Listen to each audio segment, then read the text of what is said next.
आपका विजन छोटा है तो तैयारी भी छोटी होगी। अगर आपने एक छोटा सा कारोबार करना है तो उसके लिए थोड़े पैसे की जरूरत है, लेकिन अगर आपने एक बड़ा बिजनेस शुरू करना है तो उसके लिए आपको बड़ी एफर्ट की जरूरत होगी।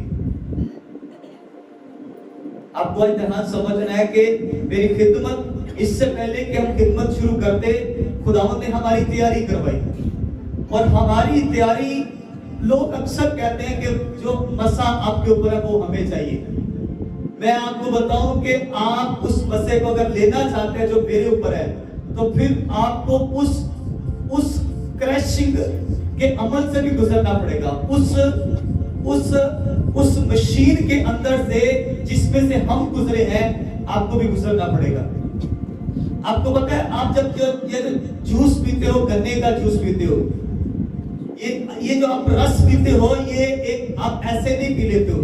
एक गन्ना होता है, वो अपनी पूरी जिंदगी गंवाता है और उसको मशीन के अंदर डाल दिया जाता है और वो मुकम्मल तौर पर क्रश हो जाता है और उसका एक एक बूंद, एक एक कतरा उसमें से निकलता है और फिर आप पीते हो। आप नहीं जानते कि जो आज लोग हमारी ग्लोरी को देखते हैं, लोगों को हमारी स्टोरी का नहीं पता कि हमारे साथ क्या क्या हुआ, किस तरह से हमें सताया गया, किस तरह से लोगों ने हमारी टांगे खींचने की कोशिश की। मैं बताऊं कि चर्चिस ने मिलकर इस चर्च को बंद करने की कोशिश की है। चर्च ने मिलकर, यानी एक चर्च दूसरी चर्च को मिटाने की कोशिश करती है। ऐसा होना नहीं चाहिए, लेकिन हुआ। चर्चिस ने, अपने लोगों ने, दूसरे लोगों ने, पासवानों ने मिलकर इसको खत्म करने की कोशिश की, लेकिन आपको बताऊं कि ये कभी खत्म नहीं हो सकती। इसलिए खत्म नहीं हो सकती कि इसके ऊपर खुदा का एक बड़ा विजन है। मैं अपने एक दोस्त से बात कर रहा, मैंने कहा जब भी चर्च में मतलब बिल्कुल आराम दे सिस्टम हो जाता है, मैं कहता हूं खुदा आराम क्यों है, थोड़ी सी हलचल क्यों नहीं है? क्योंकि जब भी हलचल होती है, उसके अगले हफ्ते, उसके अगले महीने, या मतलब 10 से 15 दिनों के, 20 दिनों के बीचों बीच खुदा हमारी चर्च को बढ़ा देता है। आमीन। इसलिए मुझे दिक्कत होती है, इसलिए मुझे प्रॉब्लम होती है कि चर्च में हलचल नहीं है, सब कुछ ठीक मुझे अच्छा नहीं लगता। लोगों को अच्छा लगता है सब ठीक, लेकिन मुझे मालूम होता है कि जब ठीक होता है तो तब कुछ ठीक नहीं होता। जब हलचल होती है तो तब आगे बढ़ने के लिए हमारे लिए रास्ते खुल रहे होते हैं। आमीन। मैं बताऊं कि इन 40 दिनों में जो पीछे ईस्टर से पहले गुजरे, आपने, कलीसिया ने, लीडर्स ने और सब ने मिलकर जब रोजे रखे, तो मैं आपको बताना चाहता हूं कि आप जब रोजा रखते हैं, आप जब प्रेयर करते हैं, तो आप एक बड़ी एफर्ट करते हैं, आप बड़ी अपने आप को तकलीफ देते हैं। रोजा रखना अपने आप को दुख देना है, अपनी जान को तकलीफ देना है। तो 40 दिनों के बाद खुदा ने रिजल्ट ये दिया कि इस चर्च में बहुत सारे नए लोग जुड़ गए। Hallelujah, hallelujah. आपको बताना चाहता हूं कि कोई भी खिदमत, कोई भी डेस्टिनी, किसी भी मंजिल पे जाना आसान नहीं है। आपके रोजे शायद खत्म हो चुके होंगे, लेकिन मेरे रोजे खत्म नहीं हुए, अभी चल रहे हैं। मैं बताऊं कि ये अब मुझे मालूम नहीं है कि ये पूरा साल चलेंगे, ये उससे अगला साल भी चलेंगे, ये कितने साल अब चलेंगे, अभी तक मुझे कंफर्म नहीं है। जब तक खुदा का रूह मुझे मना नहीं करेगा, रोकेगा नहीं, ये रोजे लॉन्ग टाइम चलेंगे। आमीन। और अब मेरे साथ कितने मिलकर लोग रोजा रखेंगे ये मुझे मालूम नहीं है, लेकिन मेरा ईमान है कि अगर आगे बढ़ूंगा तो आप भी मेरे साथ आगे बढ़ेंगे। और लेकिन जितने मुत्तफिक होकर चलेंगे वो आगे बढ़ेंगे, बरकत पाएंगे, सलामती पाएंगे। आमीन। लिखा वो लड़का इस्राएल पर जाहिर होने से पहले, इस्राएल इससे पहले कि इस्राएल पर जाहिर होता, इससे पहले कि बनी इस्राएल पर वो जाहिर होता, कौन? यूहन्ना बपतिस्मा देने वाला। लिखे कि वो इससे पहले कि उन पे जाहिर होता, वो जंगलों में रह रहे। देखिए, आप और आपके दोस्त, आप और आपकी सहेली, आप और आपके ब्रदर्स, आप और आपके रिलेटिव, देखो आपका भी दिल करता है कि आप भी फेसबुक पे जाएं, आप भी इंटरनेट पे जाएं, लेकिन इसी तरह उस शख्स का भी जिसका नाम यूहन्ना है, अपने जमाने के हिसाब से उसका भी दिल करता होगा कि वो भी सैरो तफरी करे, वो भी इंजॉय करे, वो भी पार्टियों में जाए। लिखा है वो जंगल में रहता था और लिखा है ऊंट के बालों की पोशाक पहनता था, यानी उसके कपड़े भी फर्क थे, ना तो उसके गले में टाई थी, ना उसके रंग बिरंगे सूट थे। उसकी लाइफ और आपकी लाइफ हजारों किलोमीटर ये डिफरेंट है, लेकिन उसको मालूम था कि उसकी मंजिल क्या है। आज के क्रिश्चियन को मालूम होना चाहिए कि उसकी मंजिल कौन सी है, उसने किस मकाम पर पहुंचना है, उसे किस मंजिल पर पहुंचना है। मैं आपको उस मंजिल पर पहचान तो नहीं सकता, लेकिन रास्ता जरूर दिखाऊंगा कि आप एक बुलंदी पर बुलाए जाने के लिए। लिखा तू धूम नहीं, तू सब कहलाएगा। लिखा कि तू पहाड़ की चोटी पर बिठाया जाएगा। हालेलुया। वो इसलिए तुझे उसने खलक किया। मैंने आपको इस महीने ये भी बताया था कि आपका डीएनए, जब आप यीशु को कबूल करते हैं तो आपका और जीसस क्राइस्ट का डीएनए एक हो जाता है, और जीसस क्राइस्ट के डीएनए में हमेशा अब्दुल अबा तक पता है। आमीन। लेकिन अब जीसस क्राइस्ट को भी पता था, यूहन्ना को पता था कि मैं वो शख्स हूं जो खुदा की तरफ से बुलाया गया हूं और बनी इस्राएल पर मैंने जाहिर होना है, और मैंने खुदावंद यीशु मसीह की राह को तैयार करना है। आज कितने लोग हैं जो इस बात को अपने अंदर ले रहे हैं कि मैंने यीशु मसीह के रास्ते आसान करने हैं, मैंने अपनी चर्च के रास्ते आसान करने हैं। मैं बताऊं, आप अगर चर्च का रास्ता आसान नहीं कर सकते ना, तो कम से कम चर्च का रास्ता मुश्किल मत बनाओ। अगर कोई शख्स चर्च का रास्ता आसान नहीं कर सकता ना, तो उस रास्ते को कशीदा मत बनाए, उसे सख्त मत करे, उसे बंद मत करे। आप खोल नहीं सकते रास्ते, तो कम से कम रास्तों को बंद मत करें। लेकिन मैं आज जो मैसेज दूंगा, मेरा ये ईमान है आप चर्च के लिए रास्ते खोलने के लिए इस्तेमाल होंगे। हमें लिखा है वो यूहन्ना तैयारी कर रहा है, और तैयारी क्या है लिखा है, वो आपको बताओ कि वो टिड्डियां और जंगली शहद, लो खुराक भी देख लो। हमारे बच्चे अगर किसी को कोई वो उसकी पसंद की चीज ना मिले तो वो थाड़े मारता है, वो रोता है, वो घर में फड्डा कर देता है, वो घर में अफरा तफरी मिला देती है, घर में बड़ा हल्ला गुल्ला बन जाता है कि जी आज फलां बंदे की पसंद की चीज नहीं बनी।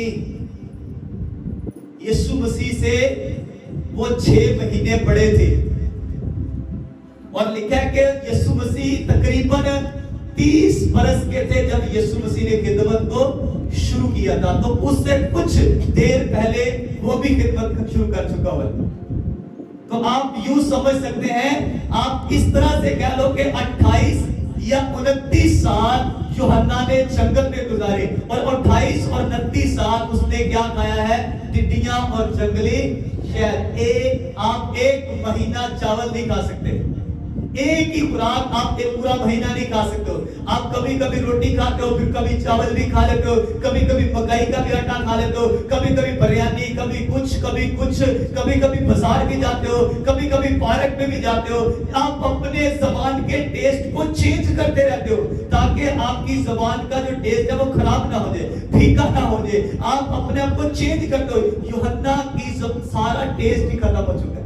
देखिए, अभी तक वो कलाम नहीं नाज़िल हुआ था, लेकिन वो अपने अंदर ये कलाम रखता था, अब मैं जिंदा ना रहा बल्कि मसीह मुझ में जिंदा है। अभी पौलुस रसूल ने ये मैसेज खुदा की तरफ से उसके ऊपर जाहिर नहीं हुआ था, लेकिन वो अपने अंदर रखता था कि मुझे अब अपने आप को डेड करना पड़ेगा, अपने आप को खत्म कर। अगर आप कहीं पहुंचना चाहते हैं, किसी मंजिल पे जाना चाहते हैं, तो मैं बताऊं अपने आप को फिनिश करो और अपनी ख्वाहिशों को खत्म करो, आप अपनी मंजिल पे पहुंच जाओगे।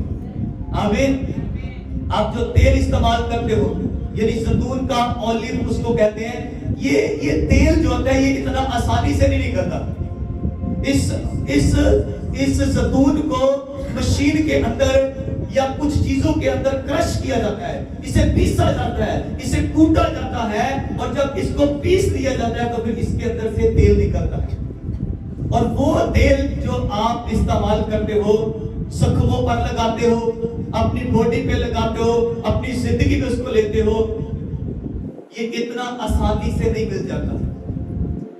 लोग आपको बताओ कि मैं आपको सिर्फ बताना चाहता हूं कि कुछ भी बनना आसान नहीं है। इसी तरह आपको बताऊं कि कल बड़े ही आपको बताऊं कि जो बर्दाश्त करता है टेम्परेचर को, जो लोगों को बर्दाश्त करता है, जो दुनिया को बर्दाश्त करता है, वही एंड में आके हीरा बनता है। आमीन। जो बीमारियों को बर्दाश्त करता है, बीमारी होने के बावजूद मैं बताऊं कि जब हमने बपतिस्मा ले लिया, जब हमने पाक रूह रिसीव किया, तब भी बीमारियों में थे और बीमारियों का प्रचार करते थे, और प्रचार करते करते बीमारियां कहां गई, किधर गई, गरीबी किधर गई, मसले किधर गए, सब गायब हो गए यीशु मसीह के नाम से। आमीन। लेकिन मैं बताऊं कि ये ईमान रखना कि यीशु शिफा देगा, यीशु बरकत देगा, लेकिन ये अच्छी बात है, लेकिन ईमान के साथ साथ जो नहीं है उसी चीज का प्रचार करना, ये बड़े लेवल की बात है। आमीन। ये हीरे इतने आसानी से नहीं बन जाते। हालेलुया। इंसान को बनाया गया, और जो आपका पास्टर है, मैं बताऊं कि कलाम सुनाना, मुनादी करना, ये खुद से नहीं आता, ये ख्वाहिश से नहीं आता, ये वरदान है, ये खुदा की बख्शिश है। खुदा जिसको चाहे उसको देता है। ये इतने आसानी से नहीं बनते। ये पासवान, ये मुबश्शिर, ये गाने वाले, ये साज बजाने वाले, ये इतनी आसानी से नहीं बनते। मुझे मालूम है कैसे बनते हैं। हमें सिर्फ इतना पता था कि लेकिन अब क्योंकि मेरे घर से बच्चे जन्म ले रहे हैं, हमारे घर से साज बजाने वाले ये 2-2, 4-4, 6-6 घंटे साज बजाते रहते हैं। 6 घंटे मैंने खुद देखा है कि मेरा भाई 6-6 घंटे साज बजाता रहता है। 6 घंटे साज बजाना, 4 घंटे साज बजाना। आप यहाँ पे मैं बताऊं, यहाँ पे बेचारे शोर करते रहते हैं, तालियां बजाओ, तालियां बजाओ। लोग तालियां नहीं बजाते। आपको मालूम है ये लोग 6-6 घंटे साज बजा के घर आए हुए हैं, और एवरीडे ये मेहनत करते हैं ताकि जब चर्च में जाए कलीसिया बरकत पाए, कलीसिया को सलामती मिले, कलीसिया एंजॉय करे, पाक रूह से भर जाए। लेकिन कलीसिया टस से मस नहीं होती। मुझे कभी देखा आंखें खोले खुले हुए? कितने लोग मुझे देखते हैं जब मैं यहाँ पे बैठे वर्शिप कर रहा हूँ? हाथ खड़ा करो जिसने मुझे सब मतलब देखते हैं। तो मुझे देखो, मैं तो आंखें बंद, मुझे तो मालूम ही नहीं होता कौन आता है। मुझे तब पता चलता है जब मैं यहाँ पे खड़े होकर मैसेज देता हूँ कि फलां फैमिली आ चुकी है। मैं जब तक वर्शिप करता हूँ तब तक मेरी आंखें बंद है। मुझे कोई मतलब नहीं है कि साथ में वाइफ बैठी है या नहीं, उसके पास जो बेबी है उसको कुछ चाहिए नहीं चाहिए, उस कलीसिया में से किसी को कोई प्रॉब्लम है, मसला है, मुझे कोई मतलब नहीं है। मुझे मतलब है मैं वर्शिप कर रहा हूँ। आमीन। अगर आप बरकत लेना चाहते हैं, अगर आप अनॉइंटेड चर्च बनना चाहते हैं, तो वर्शिप करना सीख लो। मैं बताऊं कि वर्शिप एक ऐसा हथियार है आपके पास है कि हर जंग में फतह होगी आपकी। वर्शिप एक ऐसा हथियार है। मैं बताऊं कि दाऊद खुदा का बंदा, खुदा कहता है मेरे दिल पसंद बंदा। मैं ये बात समझता हूँ और एक्सेप्ट करता हूँ, और आज रूह कुद्दस की रहनुमाई से ये ऐलान करता हूँ कि जो वर्शिप करता है वो खुदा के दिल पसंद बंदा है। आमीन। अब आप अपने आप को हिसाब कर लो कि आप वर्शिप करते हो या नहीं करते हो। अगर नहीं करते हो तो आप दिल खुदा के पसंद बंदे नहीं हो। अगर करते हो तो खुदा आपको पसंद करता है, और सिर्फ पसंद नहीं करता, खुदा के दिल पसंद बंदे हो आप। आमीन। आज से वर्शिप करनी है या नहीं करनी? आमीन। जब चर्च में आओ आंखें बंद करो और तालियां बजाना शुरू कर दो। मत देखो इधर कौन है, इधर कौन है, वो आया, वो आई, नहीं आए, कोई बात नहीं है। आप वर्शिप करो, जीसस क्राइस्ट जरूर आएंगे तुम्हें बरकत देने। आमीन। कोई आए या ना आए, आपका जीसस क्राइस्ट जब आएगा तो बरकत देगा, सलामती देगा और तुम्हें ऊंचा भी करेगा। आमीन। हालेलुया। लेकिन दाऊद वर्शिप करता था, प्रोस्टिश करता था, और दाऊद भेड़ बकरियां चराते वर्शिप करता था। हालेलुया। भेड़ बकरियां चरा रहा है, वर्शिप हो रही है, प्रोस्टिश हो रही है, गीत गाए जा रहे हैं, साज बजाए जा रहे हैं, गिटार बजाई जा रही है, 10 तार वाले साज बजाए जा रहे हैं। खलाब लेके साज बजाता था, साज बनाता था, साज तैयार करता था, लेकिन उस्ताद था वो, साज बजाने में उस्ताद था, माहिर उस्ताद था। और चलाता क्या था? भेड़ बकरी। लाइफ में कुछ भी नहीं है। कभी कभी मैं बताऊं, ये वो डायमंड वाला टाइम था इसका। अब वो अभी डायमंड नहीं है।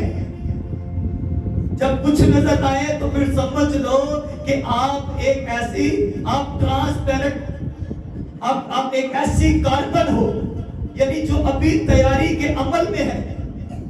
यानी आप समझो कि आप अभी कुछ नजर नहीं आ रहा, कोई बरकत नहीं है, कोई मसा नहीं है, कोई अनाइंटिंग नहीं है, कुछ भी जिंदगी में नहीं है, तो समझो कि तैयारी का अमल शुरू है। आपको खुदा ले गया है नीचे 150 फुट, 150 किलोमीटर खुदा आपको जमीन की तह के नीचे ले गया है। अब तैयारी है। और जिस दिन वो नीचे से ऊपर लेकर आएगा ना, तो फिर हर बंदा आपको ढूंढेगा। आमीन। हीरे को दुनिया के बड़े बड़े बिजनेसमैन ढूंढ रहे हैं, आम लोग फिर हीरे को नहीं ढूंढते। हालेलुया।